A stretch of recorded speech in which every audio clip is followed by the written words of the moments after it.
Hi everyone, welcome back to the झार junction once again. So आज के lesson में हम लोग लॉजिकल रीजनिंग के वेरियस कॉन्सेप्ट्स को सॉल्व करने का ट्राई करेंगे। और अपार्ट फ्रॉम दैट कि how to use the elimination method during the examination so that कि आपका टाइम सेव हो और लीस्ट पॉसिबल वे में आप क्या कर सको, क्वेश्चन के आंसर को फाइंड आउट कर सको, in which sense you have to think about it. तो ये सारी चीज़ों को हम लोग यहाँ पे डिस्कस करेंगे। So what I will recommend you to do to take one pen and paper और साइमल्टेनियसली मेरे साथ सॉल्व करने का ट्राई करो। If your concept is very much clear of it और so check out whether you are getting the right answer of it और not. तो ये चेक करने का ट्राई करो। और अगर ये कॉन्सेप्ट नहीं क्लियर है तो ये वीडियो देखो, it is definitely going to be very much beneficial for you. So start करते हैं, चलो देखते हैं। सबके एक एक टाइप के क्वेश्चन मैंने लिए हैं और ऐसे टाइप के ही क्वेश्चन पूछे जाएंगे। ये प्रीवियस ईयर पेपर्स से लिए हैं और वेरियस बुक से मैंने लिए हैं। चलो देखते हैं। See first is what in certain code DRLAL is coded as what 62014 okay। तो how the camel is coded in that language। तो मैंने पहले ही कहा कि लेटर सीरीज के जो भी क्वेश्चन रहेंगे तो उसको आपको एक सीक्वेंस में याद रखना है। देखो बुक में EJOTY करके दिया रहेगा और 5 का टेबल वहाँ पे लर्न रखना है, 5, 10, 15 एंड 20 एंड 25। तो डी अगर ऐसे आपको लर्न नहीं भी है तो डी क्या आता है, 4th प्लेस पे आता है, बट यहाँ पे क्या दिया 6 दिया, ओके 6 दिया। और आर किस पे आता है, 18 पे आता है, यहाँ पे 20 दिया है। एल किस पे आता है, 14 पे। अगर आपको ये नहीं पता है तो ए का कोड देखो, ए फर्स्ट पे आता है और ये 3 दिया है, ओके। तो ऐसे को रिलेट करने का ट्राई करो, ओके। और फिर एल किस पे आता है, 12 पे आता है, ये 14 दिया। बट इट मीन्स वॉट कि ये +2 कर रहा है सब में। तो इन द सेम ऐसे ही सीक्वेंस को फॉलो करके कैमल को कैसे कोड करेंगे, तो कैमल या फिर आप ऐसे भी लर्न कर सकते हो, A1 B2 C3 D4 ये लर्न होते हैं, ओके। आपको बस 4-5 बार ऐसे प्रैक्टिस करने का मतलब ट्राई आउट करना चाहिए। सी देखो कैमल फिर उसी कोड में कैसे क्या किया जाएगा, ओके लिखा जाएगा, ओके। तो सी यहाँ पे देखो CAMEL, ओके कैमल। तो सी इस 3rd प्लेस पे आता है, ये 5 होना चाहिए। ए क्या होता है, 1st प्लेस पे आता है, ये 3 होना चाहिए। और एल का कोड तो हमें यहीं से मिल रहा है 14। तो देखो 5 3 14। आप देखो किस में 5 3 14 है, पहले देखो 5 3 किधर है, 5 3 ए और सी में, तो बी एलिमिनेट हो गया और डी एलिमिनेट हो गया। और 14 लास्ट में किधर है, 14 लास्ट ए में है। Answer we have got. तो आप अगर ये दो नहीं भी देखोगे तो भी चल जाता है, बट फिर भी आप देख लो एम किस पे, 13 प्लेस पे आता है ना, 13 प्लेस पे, और इसमें +2 करना है मतलब 15 होना चाहिए। और ई 5th प्लेस पे आता है, 5th प्लेस पे, और यू हैव टू इसमें +2 मतलब 7। तो देखो किसमें 5 3 1 5 7 1 4 या करेक्ट। तो अपना ये आंसर क्या हो गया, ए। नाउ सेकेंड हम लोग देखेंगे ये इसी सीक्वेंस में देख लो अगर आपको देखना है। Now second is calendar is coded as what, CLANAEDR। तो in that code language circular कैसे कोड किया जाएगा।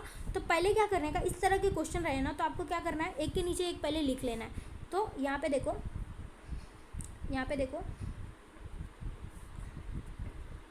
DER, ओके मैंने ये लिख लिया। और इसको 2 पार्ट में आपको क्या करना है, डिवाइड कर देना है। पहले यहाँ पे इतना किया और यहाँ पे इसके नीचे कोडेड एज व्हाट ये दिया है ना, तो ये वर्ड लिखो CLAN फिर AEDR, ओके। ये ऐसे देखो सी का कोड सी है, आर का कोड आर ही है। यहाँ पे एल देखो ये इधर आ गया, ये इधर चेंज कर लिया। तो ये आपको ऐसे सीक्वेंस में सोच, या तो क्रॉस रहेगा या तो फिर एक से ज़्यादा या एक से पीछे कर दिया जाएगा, ओके। सो ऐसे सीक्वेंस में देखना है। फिर ये डी, फिर ये ई, और फिर ये एन इधर, फिर ये ए इधर। तो ऐसे ही सीक्वेंस में ये क्या बना रहा है, एक्स बना रहा है, क्रॉस बना रहा है। तो ऐसे सर्कुलर को कैसे क्या करेंगे, लिखेंगे। तो सर्कुलर लिख लो पहले यहाँ पे, और इसको 2 पार्ट में मैंने कहा डिवाइड कर दो। सी का कोड सी रहेगा और आर का कोड आर रहेगा। तो पहले देख लो सी और आर लास्ट में किधर है, ए में तो नहीं है तो ये एलिमिनेट हो गया, डी में नहीं है ये भी एलिमिनेट हो गया। तो आंसर बी या सी में से एक होंगे, ओके। तो यहाँ पे देखना है आर, फिर यहाँ पे ये क्रॉस है ना, यहाँ पे देखो ये क्रॉस, तो ये आर इधर और ये आई इधर, ठीक है। यहाँ पे फिर ये भी क्रॉस है, ये क्रॉस है, तो ये सी इधर और ये यू इधर, फिर ये ए इधर और ये एल इधर। तो क्रॉस क्रॉस CRIUCALR, CRIUCALR, तो ये बी इज़ करेक्ट आंसर। ये रॉन्ग हो जाएगा क्योंकि ये एन लेके आ रहा है सी में। ओके, तो B would be right answer over here. तो ये इस तरह के क्वेश्चन को ऐसे करना है। क्या करना है कि दो पार्ट में डिवाइड करना है। अगर ये सिक्स रहेगा तो 3 के इक्वल पार्ट में डिवाइड करना, और you will ultimately get your answer. Okay, now third is what, wait. Third में क्या बोल रहा है, यहाँ पे क्या बोल रहा है कि APZ, वेट, APZ CQYERXPPGSWRN। तो देखो ए के बाद ना पहला देखने का, फिर सेकंड देखने का, फिर थर्ड देखने का, और ऐसे करके ट्राई आउट करने का, आंसर को फाइंड आउट करने का। तो फर्स्ट इज व्हाट, ए है कि बी मिसिंग है, सी है, फिर डी मिसिंग है, ई है, और फिर एफ मिसिंग है, और फिर जी है। तो ए के बाद तो फिर यहाँ पे एच मिसिंग होना चाहिए और आई आना चाहिए। तो I would be first letter. तो यहाँ पे देखो कहाँ पे आई है ना, ए में है तो ए एलिमिनेट हो गया, बी में भी नहीं है, ये भी एलिमिनेट हो गया, डी में भी नहीं है, ये भी एलिमिनेट हो गया। ओके, सो पी के बाद क्या है, क्यू है, आर है, और फिर ये एस है। तो सेकंड में क्या आना चाहिए, टी आना चाहिए। तो आई टी, हाँ अपना करेक्ट है। एक बार और सेकंड लेटर को भी चेक कर लेने का। Third is Z, Y, X and W, मतलब ये उल्टा रिवर्स में जा रहा है। तो डब्ल्यू से पहले क्या आता है, वी आता है, यू वी डब्ल्यू। ओके, तो यहाँ आई टी वी, तो ये अपना राइट आंसर है। तो ऐसे फाइंड आउट करने का आपको पूरे मतलब जो भी ऑप्शन है वो पूरे को देखने की कोई ज़रूरत नहीं है। ओके, और now next is what, wait, next is here BEH DG J, फिर यहाँ पे मिसिंग फिगर EJO, फिर GLQ एंड INS। ओके, तो यहाँ पे क्या करना है, बी के मैंने पहले कहा कि पहला लेटर देखो, सेकंड देखो, फिर थर्ड देखो। तो फर्स्ट इज बी के बाद सी मिसिंग है, डी है, फिर यहाँ पे तो पता ही नहीं है, फिर यहाँ पे देखो ई, देखो ई, फिर एच मिसिंग है, फिर जी है, एच मिसिंग है, आई है, आई के बाद क्या मिसिंग होना चाहिए, जे मिसिंग होना चाहिए, यहाँ पे जे। बट हमें यहाँ का पूछा है, नहीं हमें कहाँ का पूछा है, यहाँ का पूछा है। तो हमें क्या करना है, बी के साथ सी मिसिंग है, डी है, तो यहाँ पे क्या आना चाहिए, ई मिस करके एफ आना चाहिए। ओके, एफ आना चाहिए। तो एफ सब में यहाँ पे अब सॉरी एफ सब में, तो अपने को क्या करना है कि सेकंड ई पे जाना है। तो देखो ई है, एफ मिसिंग है, जी है, फिर एच मिसिंग, आई होना चाहिए, सेकंड में आई होना चाहिए। तो किस में, बी या डी, बी या डी, यहाँ पे के है, यहाँ पे एल है, ये दोनों एलिमिनेट हो गए। बी या डी में से कोई अपना करेक्ट आंसर। अब चलो थर्ड पे चलना पड़ेगा क्योंकि अपने को राइट आंसर अभी तक मिला नहीं है। फिर एच, आई मिसिंग है, जे है, तो के मिसिंग होना चाहिए, एल होना चाहिए, FIL, तो FIL किधर है, तो डी है। तो right answer would B. Now fifth is given that in code language 645 means day is warm, 42 means warm spring and 632 means spring is sunny. तो which code represent the sunny? Okay, तो यही बोल रहा है 645। इस तरह के क्वेश्चन में पहले क्या करना है, जो भी कॉमन वर्ड रहेंगे उसे क्या करना है, एलिमिनेट करना है पहले, जो भी नंबर के साथ। तो फर्स्ट एंड सेकेंड अब हम लोग पहले स्टेटमेंट देखेंगे। पहला क्या बोल रहा है, 645 means day is warm, second 42 means warm spring. तो यहाँ पे कॉमन क्या है, 4 कॉमन है, देख लो 4, ये इसे कट कर देना पहले, तो ये कट हो गया। और वार्म भी कॉमन है, तो वार्म को हमने कट कर दिया। बचा क्या यहाँ पे, सेकेंड स्टेटमेंट में 2 बचा, तो 4 इज कोड ऑफ वार्म, पहले ये लिख लो, एंड 2 बचा, 2 का कोड स्प्रिंग है, उसके आगे कोई स्टेटमेंट ही नहीं है ना, तो स्प्रिंग। और थर्ड में भी देख लो 2 है, तो स्प्रिंग ये कट कर देने का। फिर बचा क्या, थर्ड में 6 3 बचा, और फर्स्ट में 6 एंड 5 बचा। स्टिल 6 क्या है, कॉमन है, तो 6 का कोड देखो पहले क्या, इज़ यहाँ पे भी है, यहाँ पे भी है, तो is would be code of 6। और इसके साथ यहाँ पे 6 भी कट हो गया। ओके, यहाँ पे 6 भी कट हो गया, तो बचा क्या, 3 बचा अल्टीमेटली, तो 3 is code of Sunny. Okay, अगर यही पूछता कि डे का कोड क्या है, तो यहाँ पे क्या बचा है, 5 बचा, तो 5 would be code of day. Okay, so इस तरह के क्वेश्चन को ऐसे सॉल्व करना है। इतना समझा ना, एक बार और हम लोग देख लेते हैं। देखो पहले क्या किया हमने, पहले जो भी कॉमन है वार्म हमने कट कर दिया, ठीक है, और जो भी नंबर कॉमन थे वो हमने कट कर दिया। फिर स्प्रिंग जो भी 2 नंबर ये कॉमन था, इसे हमने कट कर दिया। फिर 3 है, 6 है, 6 ये कॉमन था, तो इसे हमने कट कर दिया, अल्टीमेटली बचा 3 और ये 5। तो इस तरह के क्वेश्चन को ऐसे सॉल्व करना है आपको। Okay, now next is what, आपको देखना है क्या, अब एनालॉजीज के क्वेश्चन आते हैं। तो एनालॉजी में आपको क्या कैसे सोचना रहता है कि एक सीक्वेंस में रहेगा, या तो वो अपोजिट रहेंगे या तो वो क्या रहेंगे, एक सीक्वेंस में दिए रहेंगे क्वेश्चन और आपके उसी वे में सोचना है. फॉर एग्जांपल यहाँ पे हैंडसम है एंड ब्यूटीफुल है एंड यहाँ पे हस्बैंड है, तो फोर्थ क्या आएगा, वुमेन आएगा, लाइफ आएगा, गर्ल आएगा, या फिर क्या आएगा. ओके तो यहाँ देखोगे तो सारे ऑप्शन एक ही जैसे लग रहे हैं. ओके तो देखते हैं इसे कैसे सॉल्व करना है. तो देखो हैंडसम एंड ब्यूटीफुल ये हमने बचपन में अपोजिट वर्ड में पढ़ा था. ओके तो handsome is use for what, man के लिए, और ब्यूटीफुल वुमेन के लिए. ओके ऐसे यूज़ करते हैं. तो हस्बैंड का अपोजिट फिर क्या होना चाहिए, हस्बैंड का अपोजिट क्या होते हैं, वाइफ होता है. तो यहाँ पे answer would be. Now 7th is Monday, April, Friday. Monday is related to what, April. And तो फ्राइडे किससे रिलेटेड रहेगा, तो मंडे को अप्रैल के साथ को रिलेट कर रहा है. तो अप्रैल हम लोग देखें तो 4th मंथ होता है. तो पहले इसे ऐसे लिख लेना है. वेट यहाँ पे वेट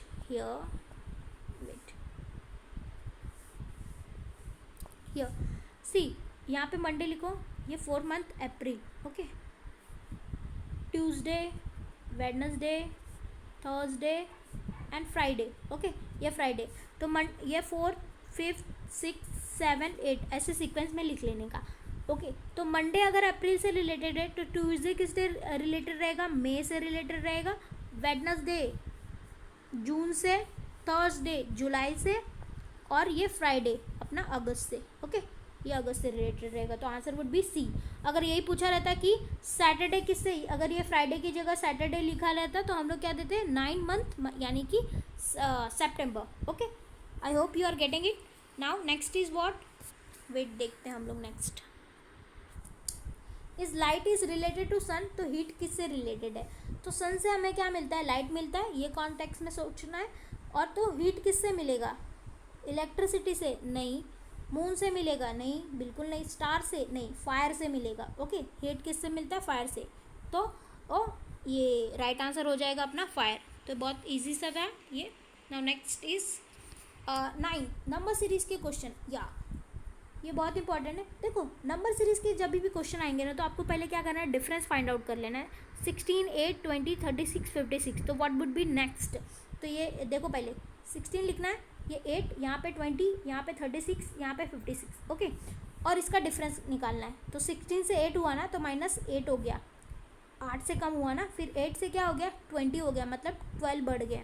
फिर 20 से 36 मतलब 16 बढ़ गया, 36 से 56 मतलब 20 बढ़ गए. ओके तो अल्टीमेटली आपको नेक्स्ट सीक्वेंस निकालना है ना. तो देखो ये डिफरेंस निकाला, फिर भी हमें कुछ समझ में नहीं आया ना, तो अब सेकंड डिफरेंस निकालते हैं. सेकंड डिफरेंस ऐसे निकालना है. एग्जाम में इस तरह के कोई भी क्वेश्चन आएंगे ना, इसी के लिए मैं नहीं बोल रही कि कोई भी क्वेश्चन आएंगे तो ऐसे सॉल्व करना है. अब ये +12 है, ये -8 है. तो प्लस माइनस क्या होता है, माइनस होता है. तो अपना राइट आंसर क्या होगा, +12 -8 मतलब 4. फिर यहाँ पे 4, यहाँ पे 4, और तो यहाँ पे भी क्या होना चाहिए, 4 होना चाहिए नेक्स्ट सीरीज में. तो 20 में ये 4 ऐड करना है, 20 में ये 4 ऐड करने का. तो ये क्या हो जाएगा 24 ना, +4 हो रहा है ना. देखो यहाँ पे 12 से 16 हुआ, 16 से 20 हुआ, 20 से 24 होना चाहिए ना यहाँ पे. तो अपने को क्या करना है 56 + 24.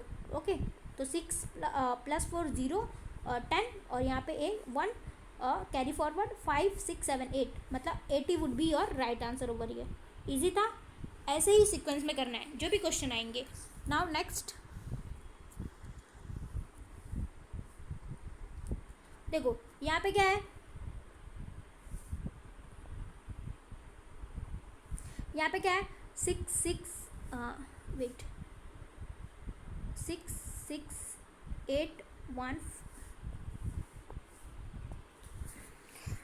सी यहाँ पे क्या है 6 6 8 1 4 2 6 एंड नेक्स्ट सीक्वेंस बताना है. तो 6 6 8 1 4 एंड 2 6. तो नेक्स्ट सीक्वेंस अपने को बताना है. तो इन दोनों का डिफरेंस 0 है, इन दोनों का 2 है, इन दोनों का 6 है, और 6 से 8 और 8 से 14 का 6 है, 14 से 26 मतलब कितना डिफरेंस है 14 24 26 12. और यहाँ से इन दोनों का डिफरेंस क्या है अभी अपने को फाइंड आउट करना है. एक से हमें कुछ पता नहीं चला क्या होता है. तो इन दोनों का डिफरेंस क्या है 2 है, और इन दोनों का 4 है, इन दोनों का 6 है, मतलब 2 का टेबल बन रहा है 2 4 6. तो यहाँ पे क्या आना चाहिए 8 आना चाहिए. तो तो 12 प्लस 8 इसको प्लस कर देने का, 12 प्लस 8 20, ओके। तो 26 में 20 ऐड करना है, अब 26 में 20 ऐड करना है, तो 6 और 4, तो answer would be B 46, okay, right answer.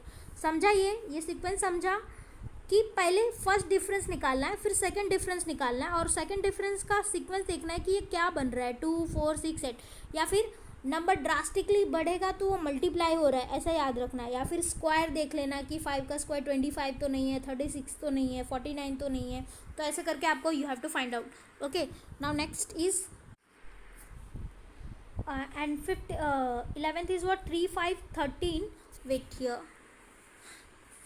10th आ गया, 11th या 11th 3 5 13 43 177। तो अब यहाँ पे देखोगे नंबर क्या हो रहा है, ड्रास्टिकली बढ़ रहा है, ओके। 43 से 177 कुछ ना कुछ मल्टीप्लाई हो रहा है यहाँ पे, क्योंकि यहाँ पे सीक्वेंस में नहीं है कि 16 8 ऐसा करके नहीं है, okay. 177 it's a big number, okay. तो यहाँ पे कैसे करना है कि देखो 3 इंटू 1 प्लस 2 करके दिख रहा है 5, 3 wait here 3 into 1 plus 2 equal to 5। अगर आप बोलोगे कि 3 इंटू 2 क्यों नहीं गया, अगर 3 इंटू 2 करते तो यहाँ पे 6 अल्टीमेटली हो जाता। फिर 5 इंटू 2 प्लस 3 13 आया अपना सेकेंड सीक्वेंस। फिर 13 इंटू 1 2 है ना, तो यहाँ पे 3 करने का, और यहाँ पे 3 है तो यहाँ पे 4, तो 13 इंटू 3 मतलब 39, 13 3 जा प्लस 4 43, ओके। और यहाँ पे 43 इंटू 4 प्लस 5 वाला सीक्वेंस, तो वैसे ही 177 इंटू 5 प्लस 6 वाला सीक्वेंस आएगा यहाँ पे, वेट मैं बता देती हूँ। तो 43 इंटू 4 मतलब ये 3 4 जा 12, और यहाँ पे 1 कैरी फॉरवर्ड 4 4 16, ये 72, 172 प्लस 5 मतलब 177, या करेक्ट, ओके। और ये 177 इंटू 5 प्लस 6 करोगे तो आपको राइट आंसर मिलेगा। तो 177 इंटू 5, तो 7 5 जा 35, यहाँ पे 3 7 5 जा 35, अगेन 3 कैरी फॉरवर्ड, और ये 5 और ये 3 8, ओके। और ये 6, तो 885 प्लस 6 तो 891, तो 891 किधर है, सी में है, तो C would be right answer over here. अगर यहाँ पे मैं एक्सप्लेन कर रही हूँ दैट्स वाई थोड़ा टाइम लग रहा है, अदरवाइज ये बहुत ईजी है। Now 12 37 54 88 and 207। तो ये पहले क्या करना है, नंबर लिख लेना, 37 54 88 और ये मिसिंग फिगर 207। तो ये यहाँ पे क्या आ जाएगा 37 इंटू ये इन दोनों का डिफरेंस निकालना है। मैंने पहले कहा कि कुछ भी नहीं समझ में आया तो पहले डिफरेंस निकालो। ये भी नंबर ड्रास्टिकली क्या कर रहे हैं, बढ़ रहे हैं। तो यहाँ पे 34 से 88 हो गया, 54 से 88 हो गया, तो 64 74 84 मतलब एंड 88 34 हो गया यहाँ पे। और यहाँ पे देखोगे तो आपको पता चलेगा कि 17 या 34, तो 17 का टेबल है तो ये ऐसे निकालना है, ये 51 यहाँ पे 51 होना चाहिए, तो 88 प्लस 51, ये 88 प्लस 51 तो 9 या 8 5 13, okay. 139 would be right answer. अगर आपको फर्दर मतलब क्लैरिफाई करना है कि वेदर इट इज़ राइट और नॉट, तो आपको क्या करना है 139 और 17 4 जा 68, 139 प्लस 68, ओके 987 एंड यहाँ पे 39 6 19 और ये 1 कैरी फॉरवर्ड, ओके मतलब ये 20, तो 207 यानी 139 is right answer over here. इतना समझा। Now 13 A is brother of B, B is the brother of C, C is the husband of D, E is the father of A and D is related to E। मतलब कि ये blood relation का question है, तो पहले इसको sequence में solve करते हैं। क्या बोल रहा है कि A is brother of B ना, तो यहाँ पे ऐसा देखते हैं। फर्स्ट ऑफ ऑल देखो A is the brother of B, okay A क्या है, B का ब्रदर है, तो इसको हम लोग क्या करते हैं स्क्वायर में करते हैं। और B का अभी जेंडर पता नहीं, फिर यहाँ पे सेकेंड स्टेटमेंट पढ़ो, B is the brother of C, तो B क्या है C का ब्रदर है, okay. C is the husband of D, C क्या है हस्बैंड है D का, ओके ये D क्या है girl. Now E is the father of A का फादर कौन है E, ओके E। तो how D is related to E, ये D E से कैसे रिलेटेड है, ओके तो ये तीनों भाई हैं और ये क्या है C D क्या है C की वाइफ है, ओके तो E कैसे रिलेटेड D कैसे रिलेटेड है, ये क्या होगी डॉटर इन लॉ बहू होगी, और ये E क्या होंगे फादर इन लॉ। तो यहाँ पे D का रिलेशन पूछ रहा है ना कि E का रिलेशन पूछ रहा है, तो ये D का रिलेशन E से क्या है daughter in law. I hope आपको ये समझ में आ रहेगा, इजी सा था। Now 14 is P and Q are brother, R and S are sister son of P is brother of S and how is Q is related to R. तो पहले मैंने कहा है कि एक एक स्टेटमेंट पढ़ के आप सॉल्व करते जाओ. तो P and Q are brother. Okay ये दिया है. तो देखो P and Q ये क्या है, ब्रदर है. Okay and R and S और सिस्टर. ओके R और S क्या है, दोनों सिस्टर्स है. Okay the son of P is a brother of S. मतलब P का जो सन है वो क्या है, S का ब्रदर है. मतलब P का कोई सन है वो S का ब्रदर है. मतलब R एंड S क्या है, P के डॉटर है. ओके P का जेंडर हमें पता है, ये मेल है. नाउ तो ये क्या पूछ रहा है, how Q is related to R. R से Q कैसे रिलेटेड है, मतलब ये Q का पूछ रहा है ना कि R का पूछ रहा है. तो P का ब्रदर कौन है, Q है. ओके और ये R किसकी डॉटर है, P की डॉटर है. ओके तो कैसे रिलेटेड है, ये अंकल होगा. कैसे अंकल होगा, मतलब कि ये ब्लड रिलेशन में क्या करो ना कि खुद के क्या कहते हैं कि खुद पर इम्प्लीमेंट करके देखो. तो ये R क्या है, P की डॉटर है. तो मतलब कि R के फादर के भाई, मतलब कि ये अंकल हुए. इजी था. तो ऐसे ही इसको सॉल्व करने का. नाउ 15 ये वेरी इंपॉर्टेंट है इस तरह के question. A postman walk 20 metre straight from his office and turned right, walk 10 meter. After turning left he walked 10 meter and after turning right walked 20 meter. He again turned right and walked 70 meter. How far he is from his office. अपने office से वो अभी कितना दूर है, यही पूछ रहा है. तो देखते, a postman walked 20 meter straight. तो हमें ऐसे पहले बना लेना है. तो देखो 20 मीटर स्ट्रेट गया एंड टर्न राइट. तो यहाँ पे आया ना, यहाँ पे आया तो यहाँ से क्या किया, राइट लिया उसने. राइट कितना चला, 10 मीटर. ये 20 मीटर और ये 10 मीटर चला. 10 मीटर. ये याद रखना कि 20 मीटर अगर 10 मीटर बना रहे हो तो ये 20 मीटर से कम रहना चाहिए, ना कि हम इसको इतना बड़ा बना देंगे. Okay now after turning left he walk 10 metre. यहाँ से क्या कर रहा है, राइट नहीं ले रहा है, लेफ्ट ले रहा है. ओके तो अगेन ये क्या चला, 10 मीटर चला. And after turning right walk 20 metre. Okay अब यहाँ से क्या कर रहा है, यहाँ से लेफ्ट लिया. After turning left he walk 10 metre and after turning right walk 20 metre. अब यहाँ से क्या कर रहा है, राइट ले रहा है. राइट ले रहा है मतलब ये साइड आ रहा है. यहाँ पे क्या चला, 20 मीटर वो चला. ओके एंड ये again turn right and walk 70 metre. Again ये राइट लिया और कितना चला, 70 मीटर. ओके ये 70 मीटर चला. ओके इतना समझा. How far he is from his office. इसका ऑफिस सपोज यहाँ पे था, यहाँ से स्टार्ट किया था ना, पोस्टमैन P यहाँ से स्टार्ट किया था. तो ये 20 मीटर, ये 10 मीटर, ये 10 मीटर, ये 20 मीटर और ये 70 मीटर फिर चला. तो ये क्या बोल रहा है, ये ऑफिस से कितना दूर है. ओके आप सीधा बोलोगे कि ये 20 ऐड कर लेते, ये 10 ऐड कर लेते और ये 20 और ये 70. ऐसे नहीं, ये क्वेश्चन में देखो आपको क्या करना है कि ये इसकी दूरी पूछ रहा है ना, ये इसकी दूरी पूछ रहा है. मतलब ये लास्ट में आके यहाँ पे 70 पे आए.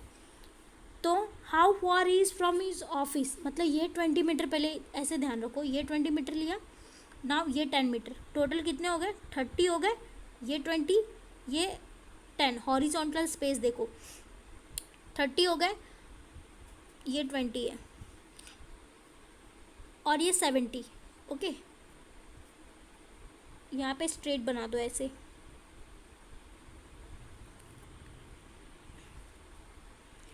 अब ये 20 और ये 10, ये 20 और 10, ये वर्टिकल दूरी कितनी हो गई, 30 हो गई. ये 20 और ये 10 30 और ये 20 और ये 10 मिला के ये वाला 10, ये 30 हुआ. मतलब ये 30, तो 70 में से ये 30 घटा दिया तो कितना बचा, 40 बचा. यहाँ पे समझा ये अच्छे से. वेट एक बार मैं और एक्सप्लेन करती हूँ. See a postman walk 20 metre straight. मतलब सपोज कि ये यहाँ पे इसका ऑफिस प्लेस है. ओके यहाँ से क्या कर रहा है, 20 मीटर स्ट्रेट जा रहा है और यहाँ से टर्न राइट, राइट लिया या मतलब ये साइड आया एंड वॉक 10 मीटर चला. आफ्टर टर्निंग लेफ्ट, राइट यहाँ पे है ना ये, तो ये लेफ्ट इसका ये साइड आ जाएगा. खुद को वहाँ पे प्लेस पे रखो और देखो कि मेरा राइट और लेफ्ट क्या है और अकॉर्डिंगली सॉल्व करो आप. और यहाँ पे 10 लिया मतलब अगेन 10 और फिर after turning right walk 20 metre, फिर यहाँ से 20 मीटर लिया, ओके, यहाँ से 20 मीटर लिया, और फिर यहाँ से 20 मीटर के बाद he again turn right and walk 70 metre, यहाँ पे 70 मीटर, ओके, 70 मीटर टोटली है। How far he is from his office place, इससे हार्ड क्वेश्चन डायरेक्शन सेंस में नहीं आएगा, ओके। तो यहाँ पे देखते, पहले हॉरिजॉन्टल और वर्टिकल दूरी आपको याद रखना है। तो ये हमें क्या पूछ रहा है, इसकी दूरी कितनी है, देख के हम नहीं बता सकते। चलो देखते, ये 20, पहले ये काउंट करो, हॉरिजॉन्टल एंड वर्टिकल क्या करना है, डिस्टेंस काउंट करना है। ये 20 और ये 10, टोटल कितने हो गए, 30 हो गए, और यहाँ पे कितने, 70 है, 70 है ना, हाँ। मतलब अगर मैं पूछूँ कि यहाँ की दूरी कितनी है, तो आप क्या करोगे, ये 20 प्लस ये 10, 70 में से लेस करोगे तो कितना बचेगा, 40 बचेगा। ध्यान से बोल रही हूँ कि ये 20 और ये 10, 30 ये आपने ऐड कर दिया, और यहाँ की दूरी मैं पूछ रही हूँ आपसे, तो ये लेस करोगे ना, ऑब्वियस सी बात है। उसके बाद वर्टिकल दूरी की बात करूँ, ओके, वर्टिकल दूरी ये 10 और ये 20, मतलब टोटल कितने हो गए, 30 हो गए। अब ये क्या बन रहा है, 90 डिग्री बन रहा है यहाँ पे। तो आपको क्या करना है, पाइथागोरस का थ्योरम याद रखना है, A square plus B square equal to C square. तो यहाँ पे इसे ए मान लो, इसे बी मान लो, तो ए का स्क्वायर मतलब 40 का स्क्वायर 1600 प्लस 30 का स्क्वायर 900, ओके, और ये इक्वल टू सी स्क्वायर, मतलब ये हाइपोटेनस, ओके, मतलब ये सी स्क्वायर। तो 16 प्लस 900 मतलब 2500 इक्वल टू सी स्क्वायर, और इसको रूट में करेंगे तो ये क्या हो जाएगा, 50 आ जाएगा। तो आंसर वुड बी 50। ये थोड़ा सा हार्ड था बट आपने सॉल्व किए रहेंगे, इस दैट्स वाई ये रिवीजन का लेसन है, तो इसके लिए मैंने यहाँ पे ये कवर अप करवाया, okay. So now next is 16, 17 and 18, wait, yeah, 16, 17 and 80 you have to solve all these question, ठीक है। तो आप स्क्रीनशॉट ले लो या फिर पॉज करके वीडियो को देखो। A person walk 10 metre in front of the 10 metre and to the right, and then every time turning to his left he walk 5, 15 and 15 metre respectively. How far is from the starting point. तो आपको you have to give a right answer over here, okay. और फिर 17 में क्या, A is the sister of B and F is the daughter of G, C is the mother of B, D is the father of C, E is the mother of D, and A is related to D as, कैसे related है, तो you have to give right answer of this, okay, in a comment section. And 18, 16, 17, 36, 111 and 448, तो next sequence क्या बनेगा, तो इसके right answer, ये थोड़ा हार्ड है, ओके, बट ये तीनों क्वेश्चन के 16 मतलब 16, 17 एंड 18, ये तीनों क्वेश्चन के राइट आंसर आपको क्या करना है, कमेंट सेक्शन में आपको बताने हैं, एंड चेक नेक्स्ट लेसन में कवर अप करेंगे। So thanks for the watching this video, and till than happy learning and thank you very much.